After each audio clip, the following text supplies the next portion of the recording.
आमे जो बेपारी के क्षीर दौचु से निर्धारित मूल्य दौना आमे से गाई चोकड़ जहाँ खाया दौचु 40 टका किणुचु बेपारी आमको 30 टका दौन आमे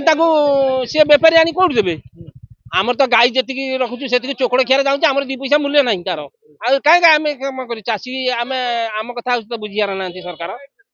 चोकड़ आज हूँ 1420 काली 1450 क्षीर रेट आम बढ़ियार ना 35 रु 36 हबार ना सरकार क्षीर को कंट्रोल अंडर रे किंतु याकू रखु ना दाना परा आज 1400 काली 1450 साडे सरकार नहीं गला ये क्षीरटा आखि की दुसुनी बढ़िया को चाषी बंचे केमती यही कथा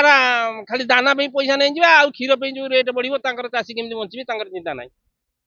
आमे जो पारिश्रमिक मूल्य पाइबु ना नहीं पुणी काली केमती रखिबु दाना तो मूल्य मिलबनी कहीं रखिबु ताकू कहीं मन योजना करके आनिक कौन घरे कांची करू अगमला बिड़ा 5 टका आ कामधेनु योजना आनिक से कहीं खाया दबु कौन सरकार आ प्रति दृष्टि